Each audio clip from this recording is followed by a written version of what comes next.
Hello, this is Memphis Communiversity. Today we're practicing particle motion free response questions. Today we are at difficulty number 4 out of 10. So if you've never seen our channel, I encourage you to check out our videos. But basically for every single free response topic like particle motion, I have written free responses that are based off, but not exactly, old free response questions. So they're good practice. And what I've done is I've made free response questions from difficulty number 1 all the way through difficulty number 10, where we slowly progress as we get better. So for now, we're at difficulty number 4. This is a calculator question, and it'll be pretty similar to some of the questions, just a few tweaks here and there to make it a little bit harder than difficulty number 1, 2, and 3. So let's get started. Just like normal, in this question, they give you a velocity function, and they have also given us a initial position, or the position at t equals 1. And why do they do this? Well, of course, that is for the fundamental theorem of calculus later on in the question to find positions at other times. But for now, we don't need to worry about this point. This will come in when we need to find positions again. That is how the fundamental theorem of calculus is used in particle motion free response questions. So let's leave it aside. Let's just take this velocity and let's go for the question, shall we? So read the first question. It asks, in this time interval between 0 and 7, when is the speed of the particle, when is the speed of the particle equal to 4? So all you have to do is you have to know the relationship between velocity and speed. Well, just keep in mind that velocity is this thing right here, that's the given, and you do not want to set this to be equal to 4. What you want to do is you want to set the speed equal to 4. That's the absolute value of velocity. So speed is equal to the absolute value of velocity, and we're going to set it equal to 4. Also keep in mind we're not going to plug in 4, we're going to set it equal to 4. So we're going to allow our calculator to do that. So I have my friend here, Freddie. He's our third calculator. You can't really see the number 3 here, but he's our third calculator. I'm going to turn him on. Let's see what he can do. So I have our calculator. I'm just going to type in this function, but I'm not going to type in exactly this function. I'm going to put it in absolute value bars. Absolute value is pretty easy on the 84 because you can go to second catalog, and it's the first thing because ABS is pretty early in the alphabet. Then I'm going to type in this function. It looks like it's 2x. I can use x's because that's what the calculator wants me to. It doesn't really discriminate between variables. Then I'm going to write ln of x squared plus 3x plus 4. Of course, I have mistyped the calculator in. If you've not seen our video series before, you know that this is definitely a high possibility because I'm not used to typing in these calculators. So let's see if we can do this right. X plus 3x plus 4, and then we're going to close those parentheses. So we have everything in absolute value because we want to set the speed equal to 4. Then did I just delete that? That is annoying. Let me retype this in. Sorry about this. I have so much issues with the calculator. I don't know why. Hopefully I'll slowly get better at it. That's really why we're doing this, of course, to improve our math skills and our calculator skills and things like that. So here I have it. I'm going to hit enter before I delete it again. So this is it, 2x minus 6. Oh, I typed it in wrong, of course. It should be minus 6. So I need to insert a minus here. I inserted it in the wrong spot, so let's just write 6 minus. So that took a bit of effort to type this in. Hopefully you're better at the calculator than I am. You probably are, but we hit that. Then we're going to hit 4, and then we're going to graph.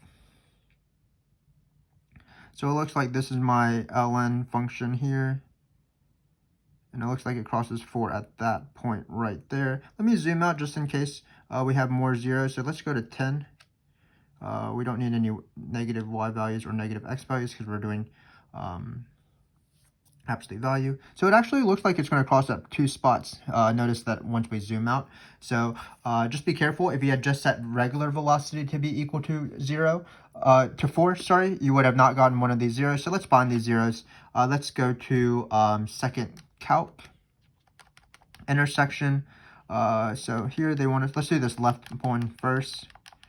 So what we're going to do is we're going to go on the first curve, second curve, and then we're going to guess for Freddie. Looks like that's around right. So it looks like it's 2.420. So I'm going to write that down first. T is equal to 2.420.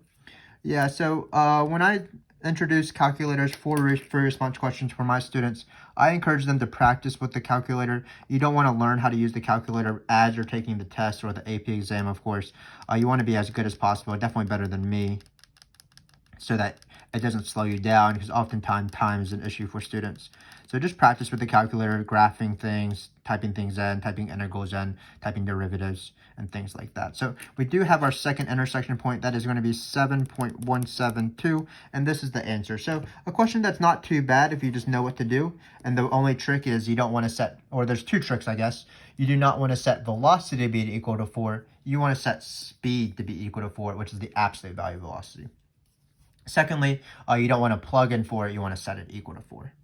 So that seems to be that question. We did have a little bit of issues with the calculator, but we got it there in the end. So let's do this question now. So it says the particle changes direction exactly once for time is greater than 0. So let's cover that up, and let's just digest that first sentence. So a particle changes direction. Let me remind you of the rules for this. A particle moves forward when velocity is positive. Particle moves backward when velocity is negative. Particle is at rest when velocity is equal to 0. And particle changes direction when velocity changes signs. So what I want to do is I want to take my calculator here, go back to the y equals. I'm going to delete, if I can, the absolute value, because we're no longer dealing with speed. We're dealing with velocity now. It looks like it already automatically deleted the absolute value from the other side. I'm going to delete that 4 because we don't need that 4 function as well. And I'm going to graph this guy, because I'm trying to find out where the velocity changes signs. So when I go to graph, let's see what happens. Looks like it's this point right here. That's where the V was formed, because obviously when you graph the absolute value of velocity, the negative part becomes positive, it flips up. So in this case, where that corner point was is where the velocity changes signs. It goes from negative to positive. So let's zoom out a little bit. Now we have negative y values, so we can examine them. So I'm going to hit graph here. So let's just talk about this. So if this is the sign chart of velocity, it looks pretty similar to a line. For this part right here, this negative part, that's where the particle is moving backwards. For this positive part, that's where the particle is moving forwards or to the right. This point right here is what we care about, where it goes from negative to positive. That's where the particle changes direction. So let's find that using the calculator.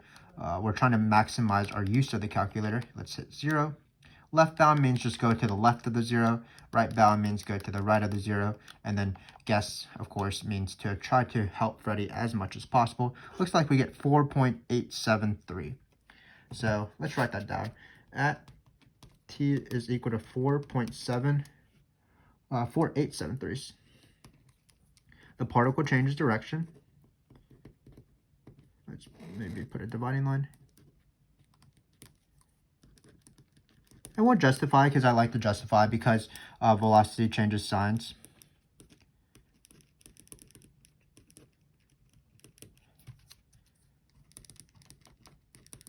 So that's the first part of the question. Let's just finding where the particle changes direction. And now what it says is find the total distance. So the total distance is another formula that if you just know the formula, it's one of the easier questions. So again, the speed is the absolute value of velocity, or the integral of speed is total distance. So this is total distance right here. And this is just total distance. The integral of just plain old velocity is total displacement, because negative velocities sort of counteract with the positive velocities. But if you want to find the total distance, how much the particle actually traveled as it moved back and forth, you want to integrate the integral of speed. So now that we know that, all we need to do is put the endpoint. So the first endpoint is going to be 0. And it says A is 2 seconds after the particle changes direction. So if the particle changed direction at 4.873, our top number that we want to find is going to be 6.873, just adding 2 to this number. And then all we have to do is type this into a calculator. So perhaps we can be clever or not. I do not know how to control copy paste on here, I believe. So I guess I'm just going to type this into the calculator. Let's go to math, actually. I sort of failed in that quest to be quicker, but that's okay. We don't need the shortcut. Let's take integral. Again, we're going to put 0 to 6.873 0.873.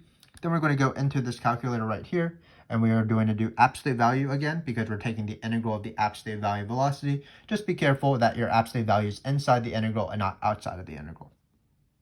So when we do this, we're going to hit second abs for absolute value. Then we're going to type in our function. So let me remind you, it's 2x minus 6 minus ln of x squared, or t squared, move down, plus 3x plus 4, close those parentheses. The absolute value is provided, and then I'm going to put dx because I chose x as my variable of integration. I'm going to hit enter. Let's see what Freddie gives me. 22.361 is the answer. So again, total distance is one of my favorite questions on the AP exam when they provide a calculator to do it, because all you have to do is just set up this formula and type it in a calculator and you get 3 points for it. So again, this right here is just speed. The absolute value of velocity is speed. Total distance is the integral of that. And just be careful. Usually when they say total distance, they say like find the total distance of the particle that the particle travels during the first 3 seconds. That's 0 to 3. Here they didn't give me that second time explicitly, so I did have to do an extra step of finding that second time. So the second time was first finding when the particle changed direction, which was when the velocity changed signs, negative to positive in this case. And then we added 2 seconds because that's our A point, where A is 2 seconds after that. And then once we had that, it became a very easy question. We just set it up into this calculator. So I'm going to move on from that question. Not too bad. So here we have another increasing, decreasing question about velocity and speed. So here, the first question says, is the velocity of the particle increasing or decreasing for time 0 less than t less than 2? So I'm going to answer this question as sort of as rule heavy as possible. So velocity is changing, velocity is increasing when its derivative, which happens to be acceleration, is positive. So what we need to do is we want to we want to see what the acceleration looks like. So first off, I mean, theoretically, you can just look at the graph, obviously, but I want to justify as much as possible with rules and things like that, which justify your answer. So let me get a quick sip of water, and then we will do that.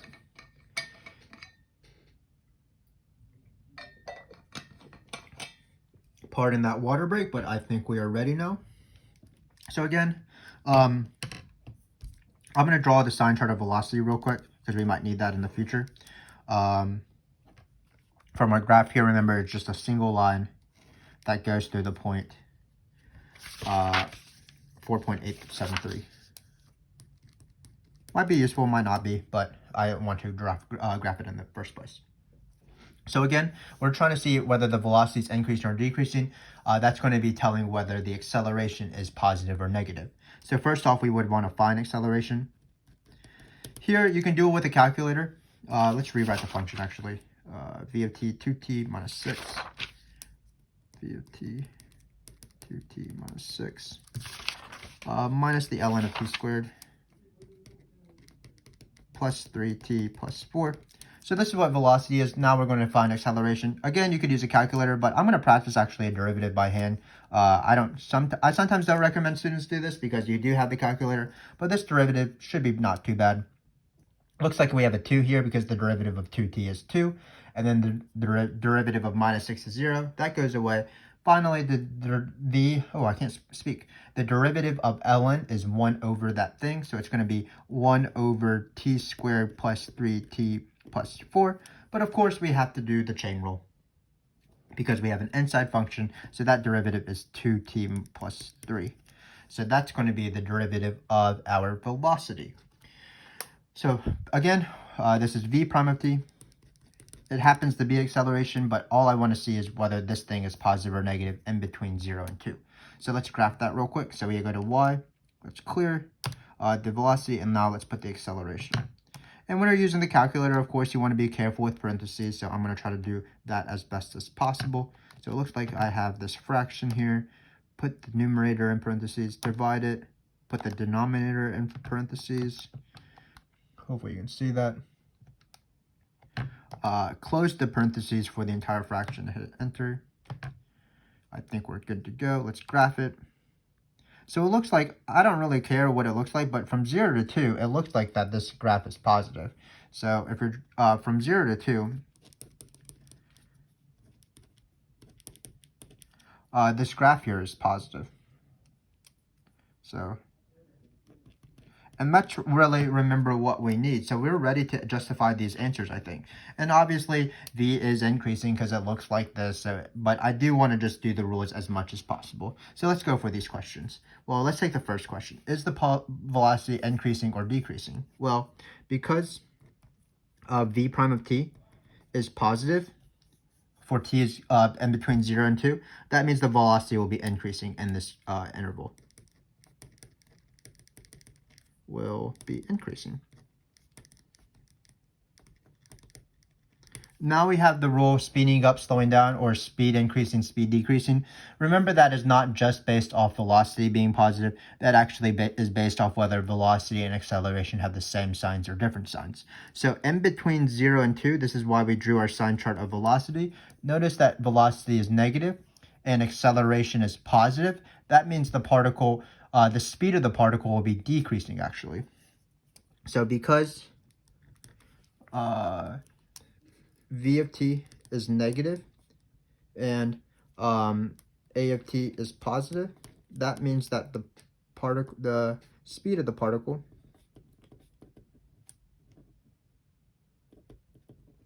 is decreasing on this time interval. And we're done. This is not how they usually ask the question, but they have asked the question in this format. But again, the velocity increasing or decreasing, that matters whether V prime is positive or negative. And just be careful for speed, that matters where V and A are positive or negative. So that's that. Usually, though, they ask speeding up, slowing down, or speed increasing, decreasing at a specific time. So, for example, if they wanted you to tell whether the speed of the particle is increasing or decreasing at t equals 2 exactly, what you would want to do is you would just want to find v of 2, which would be this, a of 2, which you could use using a calculator, derivative, and you just compare the signs at that point.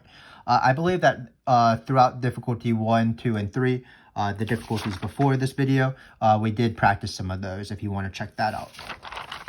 But we have one last question to go, and this is the harder question. So let's focus on this question. Again, I'm going to rewrite my velocity here.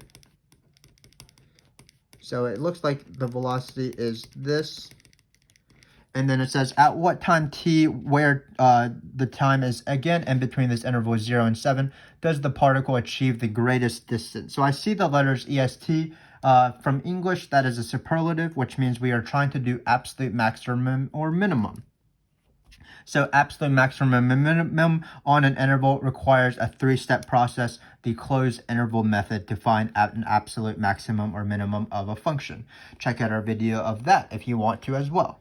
But what you do is you locate the function you're taking the absolute max or min of. So in this case, it will be position. Then we'll find critical points. And then we'll draw a table. So there's a few little things here and there. The first question is, am I actually finding the absolute max or am I finding the absolute minimum? Well, what we're going to do is we're actually going to find both of them. And whichever one is bigger in terms of magnitude. So let's say, for example, the absolute max position was 5 and the absolute min position is -7, then the greatest distance of the particle will actually be 7, because -7 is farther away than 5 from the origin, if that makes sense. So when you're doing greatest distance, you're actually just doing the abs max and min of position. And that's why position is going to be our function that we are going to be quote-unquote locating. We need to use velocity to find the position, but we are not finding the absolute max or min of this function right here. This function will help us find the function that we are taking the absolute max or min of. So the first thing to do is to do that. Let's find position. So what you need is you need velocity, and you're going to take an integral, but we do need this initial condition from before. So it says at t equals 1, the position is equal to 4. So keep in mind that this is fundamental theorem of calculus. This is how it works. Remember that the position formula is equal to the given position. So that would be 4 plus the given time, which is 1, And then whatever time we're going to plug in, so we're just going to keep it as a generic t. And then we're going to write v of x dx. So we're changing these variables in the integral to x's, because when we want to find other positions, like for example, let's say we wanted to find the position at 7, then s of 7, we're only want to plug it into the top. We do not want to plug in the 7 into the integrand here. So that's why we're going to change the variables so that this one matches this one, but these do not match this one. So when I plug it in, I'm only plugging it into the top. But hopefully you do know that this is fundamental theorem of calculus. This is the way it's set up every single time in a particle motion question. I always put my given value on the bottom, the given t value. I put my given position right here because that's getting added. That's how the fundamental theorem of calculus works if you bring it to the other side. And then finally, I'm going to put in place times that I want to find into this time value. So let's do that real quick. Let me write this out on this side because I like to have my 3 steps in an organized fashion.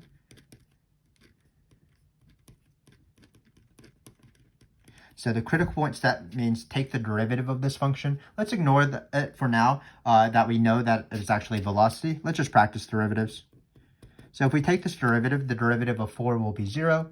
And how do you take the derivative of the integral? That's the second fundamental theorem of calculus, or the second half of the fundamental theorem of calculus. Basically, in layman terms, the derivative of an integral sort of cancels each other out. So all you do is you just plug in this top variable into the v of x.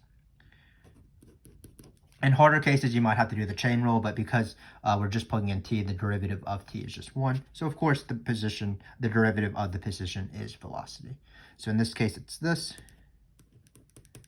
We do have to set this to be equal to 0, but if you remember so hopefully you can read that, that's the velocity function from right here. So we do have to set this equal to 0. So let's write 0 equals.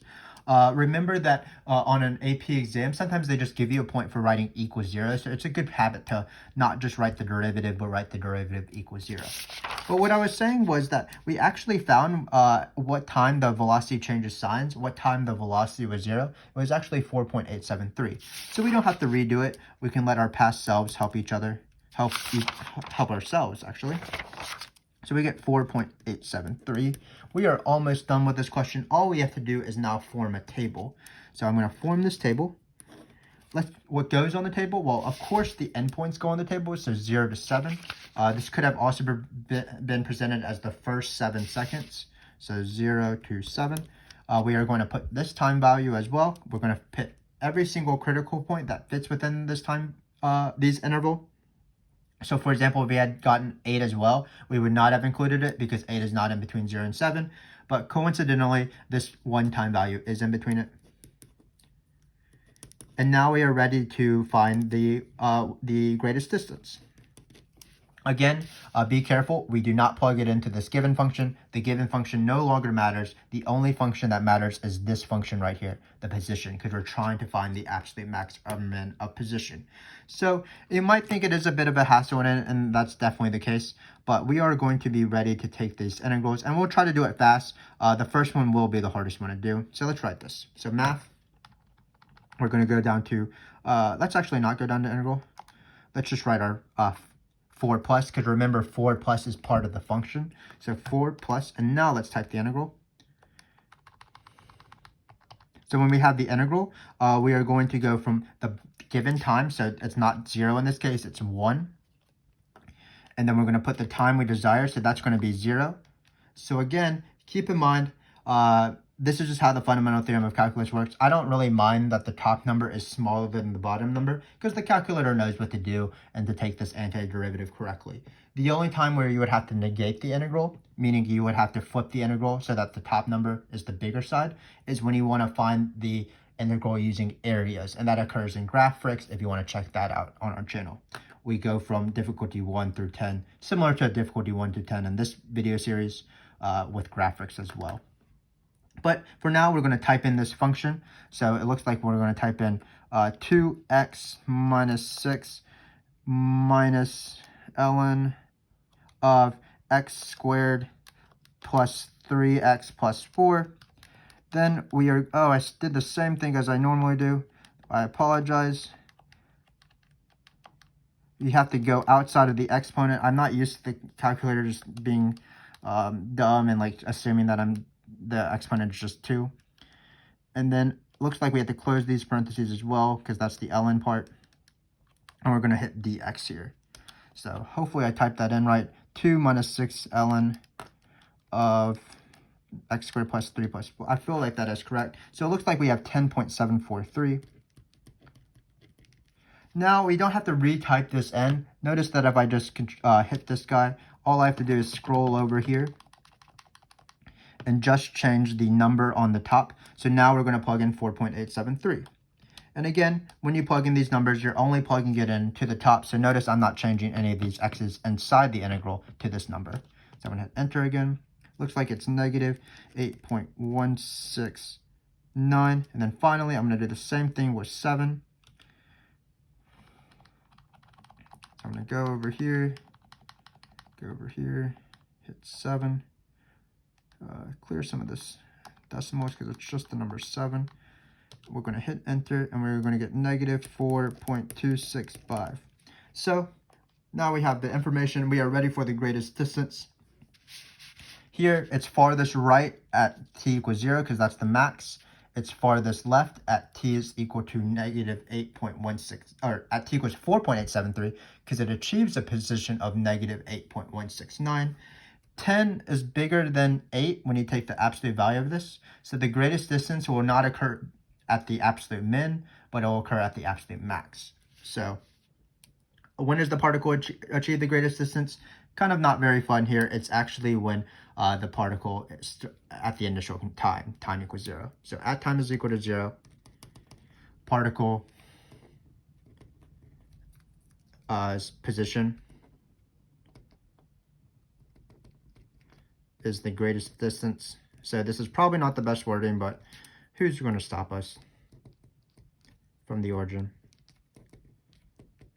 And we can put in parentheses, the distance is 10.743 units. And that is how you do these questions. Just keep in mind that if this were, for example, negative 18.169, then the greatest distance would be at this time because then it'd be 18.169. But that's how you do these sort of free response questions in terms of, that's how you do these sort of particle motion free response questions with the calculator. Again, nothing too bad. Speed just being the absolute value of velocity. Total distance being the integral of the absolute value of velocity or the integral of speed. Sometimes it's not just a given interval, so you have to find some sort of time interval. In this case, we had to find where it changed direction, which is when velocity changes signs. Then we had to add 2 for some reason because it asked for the interval being after 2 seconds. Speed of the particle increasing or decreasing, velocity of the particle increasing or decreasing. Well, this first one, velocity increasing or decreasing, that's just whether v prime is positive or negative.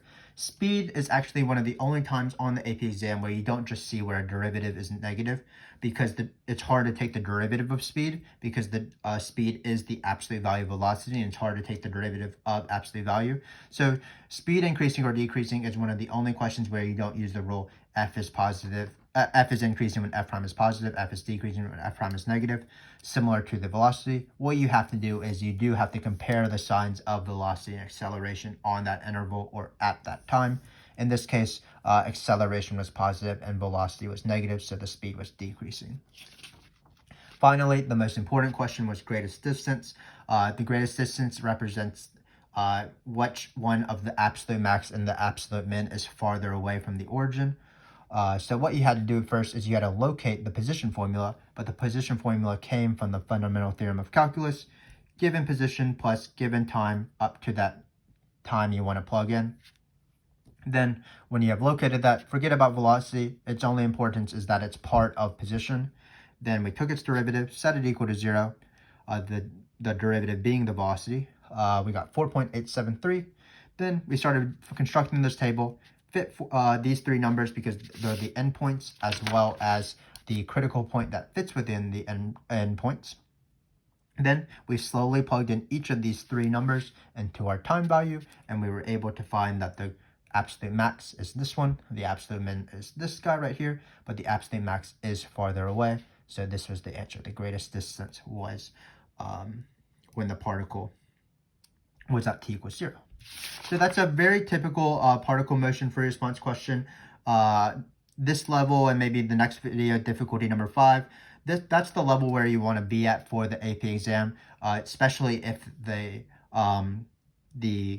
particle motion question is calculator based. Remember that if you continue watching the series, difficulty 6 onwards, that's when it becomes non-calculator, which means that the free response question is a lot harder, not because the rules change, but because you would have to do all of this stuff without a calculator, taking integrals, drawing sign charts, taking derivatives and things like that. So watch the next video for the last calculator section, and then I would continue watching afterwards to get some practice with particle motion questions that are non-calculator. But until then, thanks for watching. We do appreciate your support, of course. Give us a like or subscribe if this was useful. But until next time, I will see you, and I will be continuing practicing particle motion questions, and hopefully you do as well. See you next time, and thanks for watching.